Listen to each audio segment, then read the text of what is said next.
اللهم أنت لها ولو عظمت فضلها بفضله. بسم الله الرحمن الرحيم. السلام عليكم ورحمة الله تعالى وبركاته. La ilaha illallah, tiada Tuhan yang disembah dengan sebenarnya melainkan Allah. Muhammadur Rasulullah, Muhammad itu pesuruhnya Allah. Fi kulli hadin wa nafasin adada ma wasi'ahu ilmullah. Dalam tiap-tiap kedipan mata dan nafas yang keluar masuk, berbilang-bilanglah meluasi ilmu Allah. Hasbunallah wa ni'mal wakil. Memandanglah Allah bagi kami Tuhan sebagai wakil. Ni'mal maula wa ni'mal nasir. Sebaik-baik pelindung dan sebaik-baik yang memberi pertolongan. Ya mu'allimah Ibrahim al-hikmata 'allimni. Wahai Tuhan yang mengalimkan Nabi Ibrahim dengan hikmah, maka alimkan kami.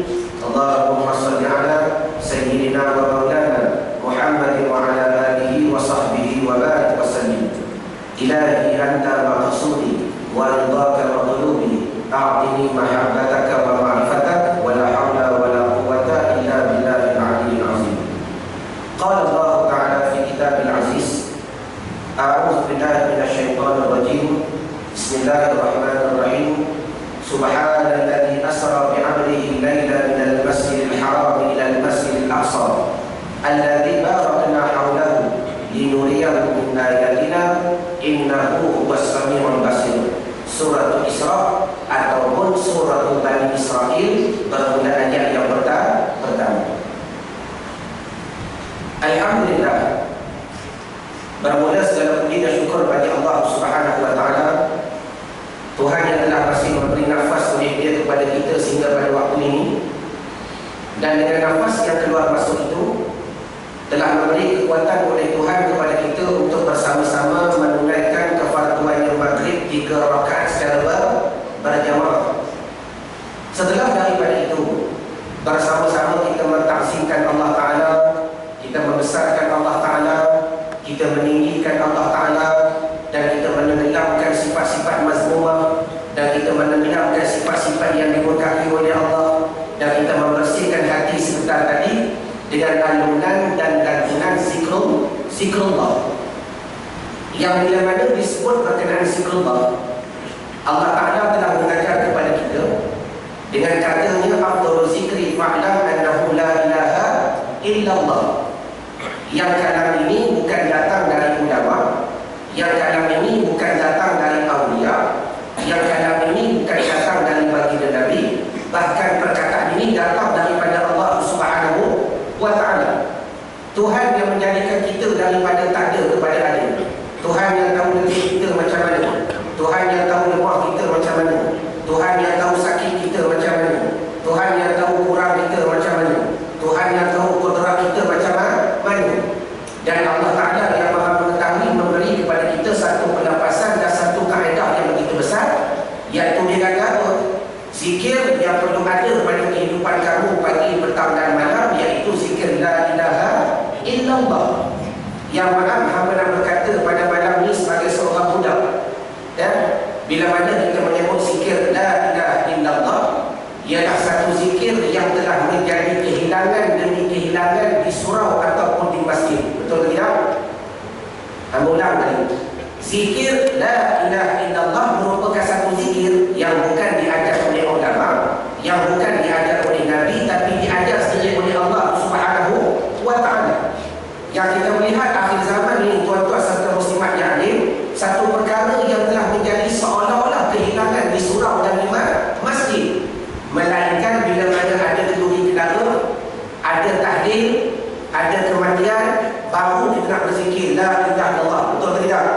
Tak ada kenduri kendara, tak ada tahlil, tak ada kematian, tak ada makan, tak ada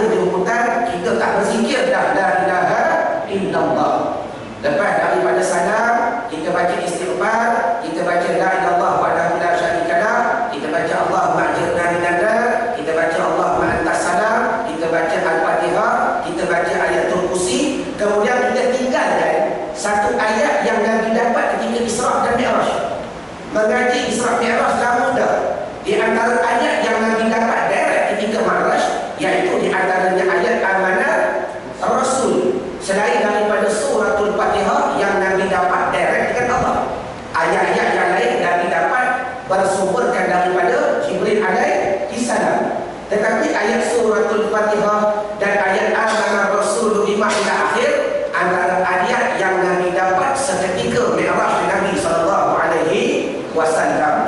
Tapi maaf, aku dah berkata sebagai seorang budak, ayah ibu nak marah dah. Allahumma salli ala Muhammad. Akhir zaman ni orang tak berzikir dah amanah Rasul, betul ke tidak? Orang tinggalkan. Sedangkan hamba nak membuktikan pada malam ini, kalau tuan-tuan kembali ke zaman 80-an, kembali ke zaman 90-an, yang aku yakin tuan-tuan ketika itu masih lagi dalam keadaan remaja dan sebagainya. Dan orang-orang dahulu surau yang di masjid tak pernah tinggal zikir la ilaha illallah, betul ke tidak? Kita dengar di surau, kita dengar di masjid, orang tak pernah tinggal zikir amanah Rasul selepas daripada subuh, selepas daripada maghrib. Tetapi bila mana masuk zaman milenial, ada surau masjid-masjid yang buat, surau dah tak buat lah. Masuk zaman internet akhir zaman, usah kata surau, masjid pun dah tak berzikir dah. Dia kata apa? Ustaz, zikir tu sunat, mengaji ni wajib. Sudah. Yang sunat kita buat lebih kurang, sudahlah kita ambil yang wajib. Allahumma salli ala Muhammad. Tuan-tuan tak belajar usul fiqh ke? Wuduk tu sunat, semayang ni wajib. Kalau tak ada wuduk, semayang sempurna dah. Kesempurnaan wuduk, kesempurnaan semayang terletak pada kesempurnaan wuduk. Begitu juga kesempurnaan majlis ilmu dan kehormatan, kemuliaan, kepekatan, keberkatan majlis ilmu terletak di dalam zikrullah. Ya akhir zaman ni tuan-tuan, kita tinggalkan zikir la ilaha illallah dan sebagainya. Sebab tu afwan aku Muhammad berkata sebagai seorang budak, bila mana kita meninggalkan zikir-zikir yang begitu hebat ni tuan-tuan, akhir sekali bila mana didatangi kepada kita ujian demi ujian, dan kadang-kadang begitu payah kita nak muraqabah kepada Allah, begitu payah kita nak mengembalikan kepada Allah. Sedangkan zikir yang kita amal tu terdapat khasiat. Di antaranya apa? Amana Rasulu bima unzila ilaihi min qablihi wal mu'minun. Rakaat pertama. Rakaat kedua apa dia? La yukallifullahu nafsan illa wus'aha. Hamba suruh diri hamba balik, hamba suruh tuan imam, tolong jangan tinggalkan ayat ini. Kerana bukti yang pertama, ayat ini Nabi dapat ketika Mi'raj, direct dengan Allah Ta'ala. Dalil yang kedua, sebenarnya dalam ayat ini terdapat intipati yang begitu besar yang nak dikaitkan pada kehidupan. Selepas dibaca amanah Rasul serta faham makna berkaitan beriman kita kepada Allah Rasul, kemudian kita baca apa? La yukallifullahu nafsan illa wus'aha. Apa makna la yukallifullah? Tuan Guru, minta maaf hamba ni sudah tanya seorang-seorang sebab tu muslimat kenal kata dah, kalau hamba kuliah takut ada depan. Allahumma salli ala Muhammad. Hamba sudah tanya bukan nak meledahkan tuan-tuan, tidak sekadar nak bersembang takut hamba bercakap tuan-tuan tidur, contoh jadi nak ada bersembang. Tuan-tuan faham tak makna la yukallifullah? Tuan kena dengar. Allahumma salli ala Muhammad. Minta maaf dia tahu, tapi orang tahu begitu dia baru dia jawab. Baik, makna la yukallifullah kita amal serta faham. Ya Allah, la yukallifullah nafsan illa wus'aha. Apa maknanya? Hoi manusia, mu yakinlah aku tak akan uji kamu melainkan satu ujian yang padan dengan kamu. Dan satu ayat yang begitu indah, kalau kita amal pagi, tengah hari saat lagi dapat ujian, kita muraqabah ayat yang kita baca waktu subuh tadi. Allah Ta'ala kata Tuhan akan uji aku satu ujian yang sesuai dengan aku. Dan bila dilanda kepada kita pagi, dilanda kepada kita kecurian, diuji kepada kita perkara-perkara yang sebagai cobaan, tapi Tuhan dah berkata Allah aku tahu maqam kamu, aku tahu sabar kamu, aku tahu takwa kamu, aku tahu iman kamu, aku tahu maqam kamu dan sebagainya. Aku uji kamu padan dengan kamu. Betul ke tidak? Tuan-tuan ada anak di rumah, anak ada form 4, ada yang darjah 6, ada yang form 6 dan sebagainya. Cuti sekolah nanti daripada anak buat benda-benda tak faedah, tuan-tuan belikan buku-buku latihan. Yang darjah 6 tu tuan-tuan nak belikan buku latihan form 1 ke? Ya? Dah. Yang darjah 6 kita belikan buku latihan darjah 6. Yang form 6 kita belikan buku latihan form 6 dan sebagainya. Nak beri faham begitulah kita dengan Allah. Bila Tuhan uji kita, kita kena yakin Allah ujian ini padan dengan kita. Tetapi kenapa yang tak ramai boleh redha dengan tiap-tiap penentuan daripada Allah? Maaf, apa nak berkata sebagai seorang muda, kita meninggalkan satu mutiara yang begitu besar, kita tak baca dah la yukallifullah lepas daripada sembahyang. Sedangkan zikir ini Nabi tak pernah tinggal dan Nabi dapat ketika Mi'raj. Jangan mengaji Mi'raj tapi kita tinggal peristiwa Mi'raj. Dan kita mengaji masalah Isra Mi'raj, kita tak beramal dengan apa yang berlaku dalam peristiwa Isra dan Mi'raj. Jadi kesimpulan yang pertama tuan-tuan, ya, intipati yang perlu kita faham, hamba sungguh kepada Tuan Imam yang berada di hadapan hamba, dan hamba sungguh kepada AJK yang diberi prioriti, yang diberi tanggungjawab oleh Allah Ta'ala untuk mentadbir Masjid Al-Mu'minun di ST2 ini. Mudah-mudahan hidupkan kembali zikir la ilaha illallah, dan peduli apa orang nak kata, sekurang-kurangnya kita melakukan satu amalan yang dizahirkan, disuruh oleh Allah Subhanahu wa Ta'ala, yang mudah-mudahan kebuktiannya tuan-tuan terdapat dalam peristiwa Isra. Mana dalil kata wajib dia bersih hati, iaitu sebelum berlakunya peristiwa Isra maka dibelahnya hati Nabi SAW. Betul ke tidak? Sedangkan kalau kita belajar sejarah tuan-tuan, itu bukanlah kali pertama hati Nabi dibelah. Sebelum daripada itu 2 kali dah telah dibelah hati Nabi, kalau aku tak salah. Kalau salah pun betul kan? Itu kali yang ketiga dibelah di hati Nabi SAW. Nak beri faham, sebelum mendekatkan diri kepada Allah, sebelum nak menyampaikan diri kepada Allah, sebelum nak melihat Allah Ta'ala, maka proses yang perlu kita lakukan iaitu berzikir kepada Allah Subhanahu wa Ta'ala. Kerana bagi Nabi, dengan maksud dibersihkan hati, bagi umat Nabi takkan kita nak keluarkan tu dan sebagainya. Bagi umat Nabi Muhammad kita bersihkan hati dan sebagainya. Jadi kesimpulan yang pertama, dasar ngaji ni, dia tunggu masuk macam tu, Allahumma salli ala Muhammad. Kesimpulan yang pertama, iktibar yang perlu kita ambil daripada peristiwa Isra dan Mi'raj, daripada mukadimah yang kita bincangkan, iaitu tuan-tuan, jangan tinggalkan zikrullah, jangan tinggalkan amanah Rasul, jangan tinggalkan la ilaha illallah.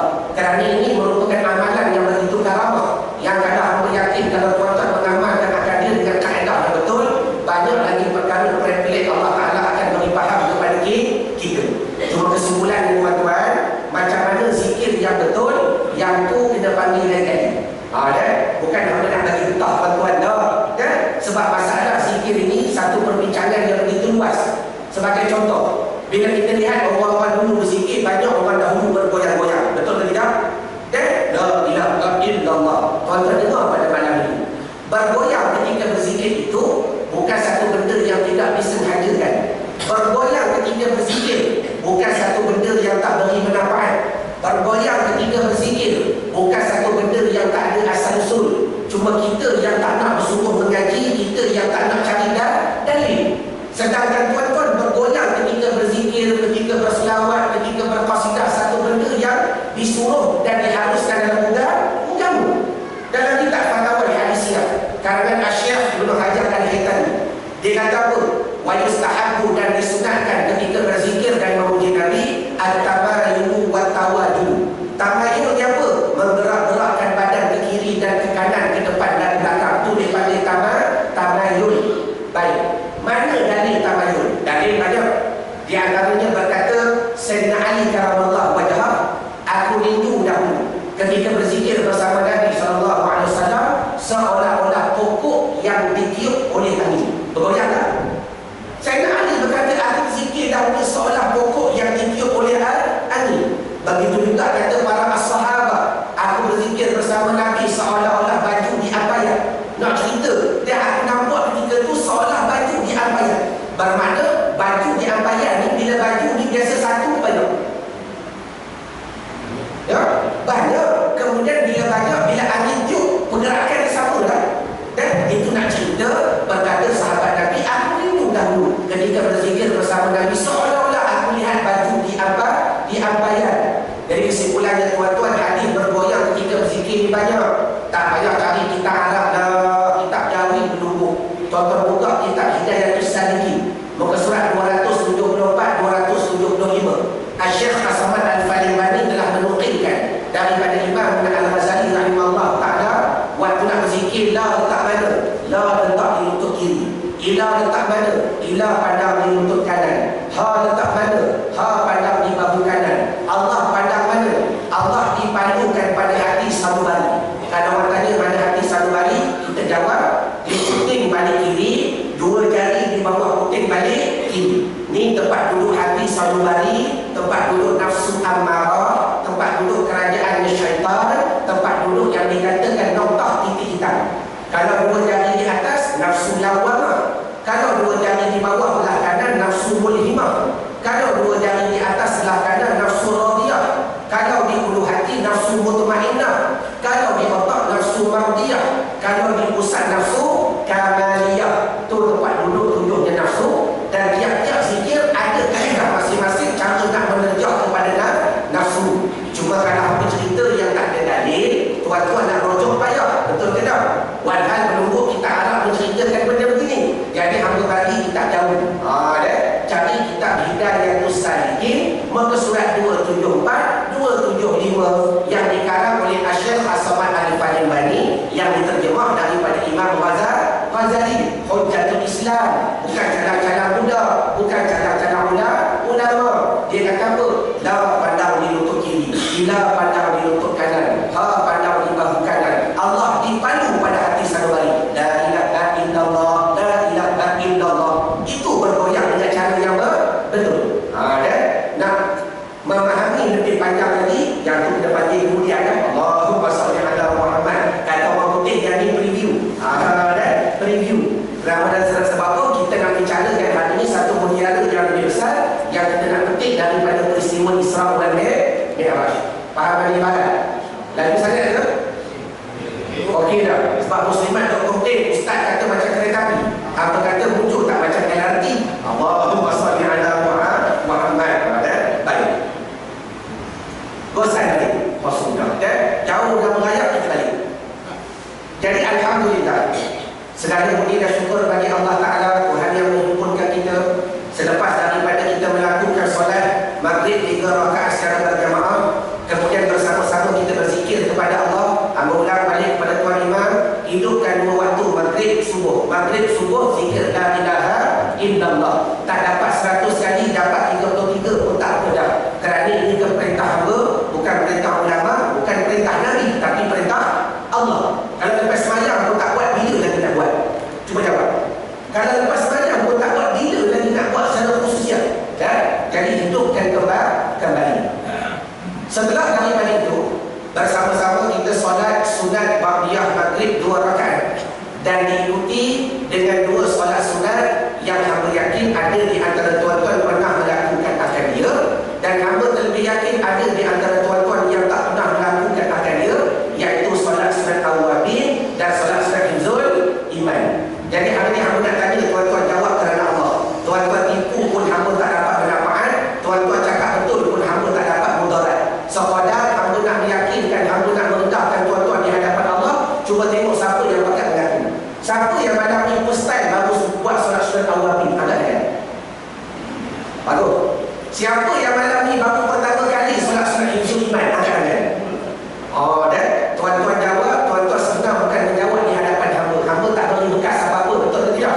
Tuan-tuan mengaku di hadapan Allah. Tuhan nampak sejauh mana rendahnya hati kita. Nak beri faham, begitulah ilmu. Ilmu ni tuan-tuan bukan mengaji banyak. Ilmu ni makin mengaji beramal makin banyak. Sebab tu di mana-mana hamba kuliah, hamba hidupkan 2 solat sunat. Kerana awabin dan hifzul iman nak buat tengah malam tak boleh. Nak buat tengah hari tak boleh. Nak buat waktu petang tak boleh. Waktunya khusus antara maghrib dengan isya. Yang kadang-kadang hamba yakin boleh jadi antara tuan-tuan pernah terbaca. Tapi tuan-tuan boleh punya alasan, Allah Ustaz, salati kami nak sembahyang sunat, Ustaz pula mula kuliah, Ustaz pula mula ceramah, takkan kami nak duduk belakang tanpa adab sembahyang dan sebagainya, contoh. Jadi kita datang mengaji. Jadi kesimpulannya tuan-tuan, kalau Ustaz tu maklum disebabkan dia mengajar orang tak buat awabin dan hifzul iman, adakah salah kita memulakan benda begini? Tadi buat awabin hifzul iman sampai 8.30 ke? Dah, paling tinggi pun dapat 7 minit, paling tinggi pun dapat 5 minit, tak jarak jauh dan sebagainya. Cuma nak beri gambaran kenapa solat sunat ni tuan-tuan perlu diperbanyakkan. Kerana bukti yang kita lihat pada ketika Isra dan Mi'raj, bila mana Nabi Isra, Nabi sampai di tempat-tempat yang mulia, Nabi semayang solat sunat 2 rakaat. Betul tidak? Nabi sampai di Baitul Muqaddis, Nabi semayang sunat 2 rakaat. Nabi sampai di Multazam, Nabi semayang sunat 2 rakaat. Nabi sampai di beberapa tempat lagi, Nabi solat sunat 2 rakaat.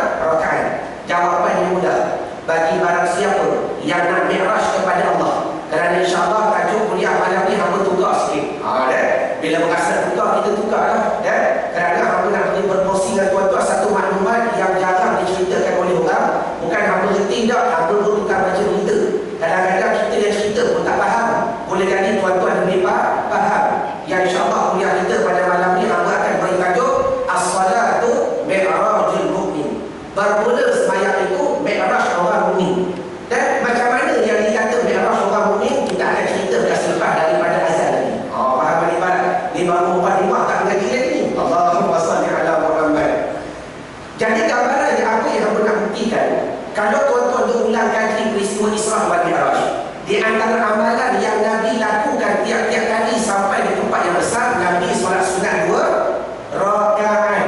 Begitulah juga pada kehidupan kita.